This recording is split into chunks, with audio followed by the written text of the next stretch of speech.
స్ప్రింక్లర్లు ఇవ్వలేదు అంటాడు, అదే విధంగా రుణమాఫీ చేయలేదంటాడు. ఇట్లా ఏదేదో మాట్లాడి నేను లేచి మైక్ తీసుకున్నా. అయ్యా ఉప ముఖ్యమంత్రి భట్టి గారు అసెంబ్లీలో కూడా అబద్ధం మాట ఎట్లా? మొన్నటిదాకా గాంధీ భవన్ లో మాట్లాడిండ్రు, ఎలక్షన్ల ముందు మాట్లాడిందంటే సరే, ఈ అసెంబ్లీలకు ఇప్పుడు కూడా అబద్ధాలు ఆడాలా? నేను ఇప్పుడే నా రాజీనామా లేఖ స్పీకర్ గారికి ఇస్తా. ఒకవేళ రైతులకు వ్యవసాయ పనిముట్లు ఇవ్వకపోయినా, ఒకవేళ మేము రైతులకు డ్రిప్ స్ప్రింక్లర్లు ఇవ్వకపోయినా నా రాజీనామా స్పీకర్ ఫార్మేట్ ఇస్తా, ఇక్కడనే ఆమోదించుకోండి, నేను ఇంటికి పోతా. ఒకవేళ ఇచ్చినట్టయితే నువ్వు రాజ్భవన్ పై రాజీనామా చేస్తావా అంటే తలకాయ దించుకున్నాడు. మళ్ళా మాట్లాడి అన్ని అబద్ధాలు. 7 లక్షల కోట్ల అప్పు చేసింది టీఆర్ఎస్, మా మీద బదనాం చేసింది.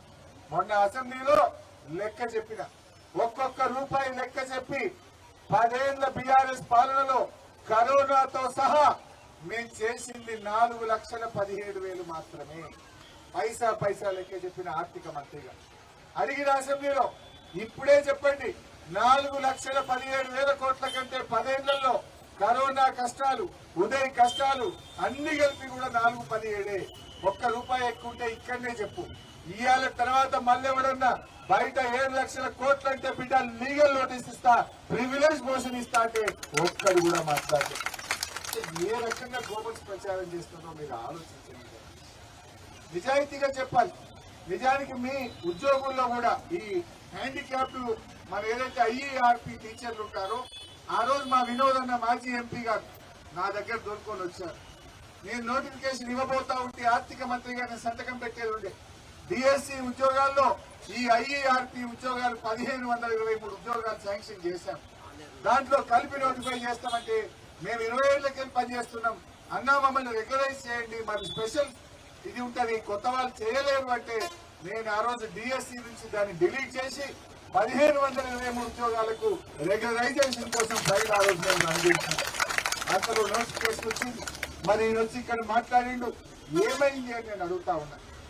మనిషి అనేవాడికి మాట మీద విలువ ఉండాలి. ఏం అధికారం శాశ్వతం కాదు.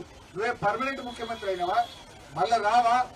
నేను మీ అందరినీ కూడా ఒకటే కోరుతున్నా, ముళ్ళును ముళ్ళుతోనే తీయాలన్నట్టు రేవంత్ రెడ్డి మాటల్లోనే మీరందరూ కూడా ఆయనకు బుద్ధి చెప్పాలని చెప్పి కూడా నేను ఈ సందర్భంగా కోరుతా ఉన్నా. అధైర్య పడకండి, తప్పకుండా మేమున్నా. మొన్నేదో అసెంబ్లీలో అడిగి వదిలేసినామని అనుకోకండి. మీకు న్యాయం జరిగేదాకా బీఆర్ఎస్ పార్టీ మీకు వెన్నుదన్నుగా ఉంటుందని చెప్పి కూడా నేను తెలియజేస్తాను. అన్ని వేదికల మీద ఈ ముఖ్యమంత్రి మీద, ఈ ప్రభుత్వం మీద ఒత్తిడి తీసుకొస్తాం. ఎక్కడ అవకాశం వచ్చినా ఒత్తిడి చేస్తాం. అవసరమైతే ఒక డెలిగేషన్ వెళ్లి ఇంకా ఈ ప్రభుత్వం మీద ఒత్తిడి తేవడానికి బీఆర్ఎస్ పార్టీ మీకు వెన్నుదన్నుగా ఉంటుందని చెప్పి కూడా నేను మనవి చేస్తా ఉన్నా. మీరు కూడా దయచేసి ఈయన చేస్తున్న మోసాలను మీ సోషల్ మీడియా ద్వారా 1 గంట ఎక్కువ పనిచేసి ప్రజల్లో ఈయన నిజస్వరూపాన్ని ఎండగట్టాలని చెప్పి కూడా నేను మీ అందరినీ కూడా కోరుతా ఉన్నా. ఆ రోజు ఇదే చెప్పింది కదా, మా మీద లేని పని చెప్పిండు. బీఆర్ఎస్ దించుంది, ప్రచారం చేయండి, మా వినయను నడగొట్టుంది, మా దయను నడగొట్టుంది అండి. మరి ఇప్పుడు ఏమైంది చూశారు. బట్ అయింది. ఏదైనా ఒక వెనుకటో సామెత ఉన్నది, అబద్ధం గడప దాటక ముందే నిజం గడప దాటక ముందే అబద్ధం ఊరంతా చుట్టేస్తుందట. నిజం నిలకడమే తెలుస్తుందంటారు. నిజంగానే ఇవాళ కేసీఆర్ చేసిన మంచి పనులు ఒకటొక్కటి ప్రజలకు అర్థమవుతా ఉన్నాయి. దీని ఎంతసేపు మీరు చూస్తుంటారు, కేసీఆర్ ఉనికి లేకుండా చేస్తా, కేసీఆర్ జాడ లేకుండా చేస్తా అని మాట్లాడతారు. Government is a continuous process. మేము వరంగల్లో 2,000 పడకల హెల్త్ సిటీ కట్టాం. ఆ రోజు ఏడాది కింద ఏ పరిస్థితులు ఉందో ఇవాళ కూడా అదే పరిస్థితులు. 3 నెలలు చేస్తే గట్టిగా పని అయిపోతుంది. మొత్తం బిల్డింగ్ అంతా అయిపోయి సున్నమేసి మంచాలేసి డాక్టర్లను పెట్టాలన్న అంతే. 3-4 నెలల పని ఉండే. సంవత్సరం అయినా దాన్ని అక్కడనే పెట్టి పేదలకు వైద్యం దొరకకుండా ఏ రకంగా చేస్తున్నారో మీరు చూస్తా ఉన్నారు. బట్ ఏది ఏమైనా మీ యొక్క డిమాండ్ కోసం తప్పకుండా నేను ప్రయత్నం చేస్తాను. ఆ రేవంత్ రెడ్డికి ఛాయ్ ఇచ్చేటువంటి ఆయన అటెండర్ ఇస్తుందో, మరి పొద్దుగాల వాళ్ళ సతీమణి ఇస్తుందో, వాళ్ళకు కూడా దండం పెట్టి మా సర్వశిక్ష అభియాన్ ఉద్యోగుల తరఫున రేవంత్ రెడ్డి సతీమణిని కోరుతా ఉన్నా, రేవంత్ రెడ్డికి ఛాయ్ ఇచ్చే అటెండర్ ని కోరుతా ఉన్నా, జర పొద్దుగాల ఛాయ్ ఇచ్చేటప్పుడు మా సర్వశిక్ష అభియాన్ ఉద్యోగులు రోడ్ల మీద ఉంటారు. ఆనాడు ఏకశిలా పార్టీ దగ్గర మాట ఇచ్చినావు, ఆ మాట నిలబెట్టుకోమని ఆ ఛాయ్ ఇచ్చేటోళ్ళతో ఆయనకి యాద్ చేయాలని చెప్పి వారిని కూడా దండం పెట్టి నేను మీ తరఫున కోరుతా ఉన్నా. ఆ ఛాయ్ ఇచ్చుకుంటే యాద్ చేస్తే బెస్ట్ కదా సతీమణి. ఇట్లా సర్వశిక్ష అభియాన్ కాడ ఏకశిలా పార్క్ కాడ మాట ఇచ్చినవట ఇక హరీశ్రావు యాద్ చేయమన్నాడు అని రేపు పొద్దుగా ఛాయ్ ఇచ్చేటప్పుడు ఆయన సతీమణి ఆయన గుర్తు చేసుకుంటే ఛాయ్ ఇయ్యాలని చెప్పి వారి సతీమణి కోరుతా ఉన్నా వారికి ఛాయ్ ఇచ్చే అటెండర్లు కూడా ఈ సందర్భంగా నేను కోరుతా ఉన్నా. అట్లనే ఆయనకు చూడేస్తుందేమో నా ఆశ. మీ యొక్క ఆశ నెరవేరాలని, మీ బతుకులు బాగుపడాలని, మీ ఉద్యోగాలకు భద్రత దొరకాలని, మీకు పే స్కేల్ రావాలని, మీరు రెగ్యులరైజ్ కావాలని చెప్పి ఇవాళ ఏ మాటలైతే చెప్పిందో దాన్ని నెరవేర్చాలని చెప్పి నేను రేవంత్ రెడ్డి సందర్భంగా కోరుతా ఉన్నా. ఇవాళ ఏమైంది? ప్రశ్నిస్తే కేసులే, అడుగుతే కేసులే. ఇవాళ మొన్న మీరందరూ అడిగిపోయింది చలో అసెంబ్లీ పెట్టుకొని పోయినసారి వచ్చింది. మరి ఆయన పిలిపించి మాది ప్రజాపాలన, మాది ప్రజాప్రభుత్వం, ఎవరైనా ప్రశ్నించవచ్చు.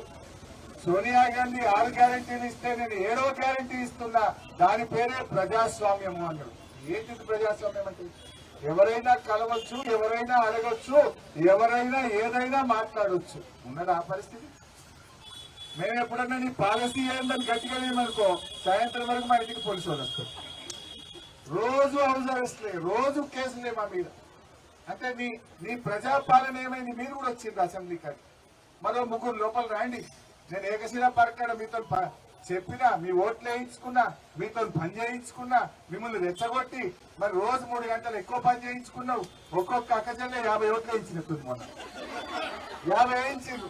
మరి మీరు వేసిన చెల్లె రాని ముగ్గురని లోపలికి పిలిచి మాట్లాడి రెగ్యులరైజ్ చేస్తా, పోనీ 1 నెల అయినాక చేస్తా, 2 నెలలు నేను ఇస్తాను మాట్లాడాలి. పోలీసు వాళ్ళని పెట్టి మిమ్మల్ని అరెస్ట్ చేసి ముషీరాబాద్ లో పెట్టిందంటే ఆ రోజు నేను మాట్లాడిన ముషీరాబాద్ పోలీసు వాళ్ళకి, ఏందయ్యా 6 అవుతుంది ఇంకెప్పటిదాకా పెట్టుకుంటారు, వాళ్ళని విడిచిపెట్టావా, నేను రావాలని అడిగి దబాయిస్తే అప్పుడు విడిచిపెట్టింది. ఈ రకంగా ప్రజాపాలన కాదు, ఇది ప్రజా పీడనగా మారిపోయింది. ప్రజా పీడనగా మారిపోయింది.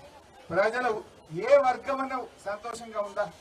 ఒక ప్రభుత్వం అనేది ఒక ఏంది, ఏదో ఒక వర్గానికి మేలు జరుగుతూ ఉంటుంది, ఎవరికో ఒకరికి ఒక సంతోషం కలుగుతుంటది, ఎవరు కూడా ఆనందంగా లేదు. ఆశా వర్కర్లు మన కోటి కాడికి పోతే మీరు చూసుంటారు టీవీలో, ఎగిరెగిరి కొడుతున్నారు పోలీసులు, జీవులో కూసుకున్నాక ఎగిరెగిరి కొడుతున్నారు ఆశా వర్కర్లు. ఇదా ప్రజాపాలన? ఎగిరెగిరి కొట్టుడేనా? అక్రమ కేసులు పెట్టుడా? అన్యాయంగా అరెస్ట్ చేసుడా? నువ్వు ఒక వ్యక్తి కోసం, సినిమా యాక్టర్ కోసం జోరుగా మాట్లాడుతున్నావు, సరే అది తప్ప ఒప్ప నేను దాంట్లో పోతలేదు. మరి ఎన్ని వర్గాల రోడ్ల మీద దాని మీద మాట్లాడు?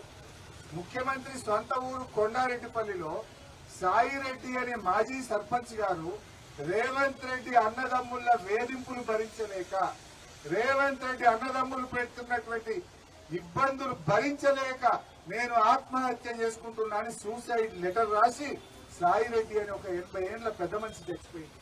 మరి ఎందుకు? చట్టం అందరికీ సమానమే కదా. మరి ఎందుకు నీ తమ్ముడి మీద కేసు బుక్ చేయలేదు? ఎందుకు నీ తమ్ముడు తిరుపతి రెడ్డిని అరెస్ట్ చేయలేదు?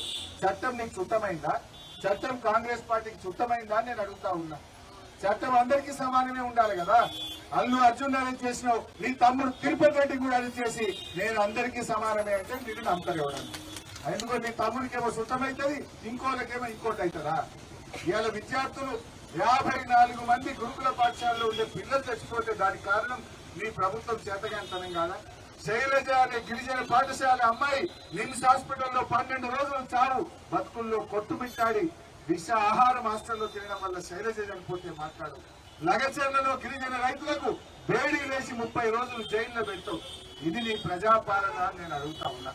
బట్ ఏది ఏమైనా ఇంకా చాలా విషయాలు ఉన్నాయి, కానీ మీకు కావాల్సింది మీ రెగ్యులరైజేషన్, మీకు కావాల్సింది ఉద్యోగ భద్రత, మీకు కావాల్సినటువంటిది రేవంత్ రెడ్డి ఇచ్చిన మాట నిలుపుకోవడమే మీకు కావాలి.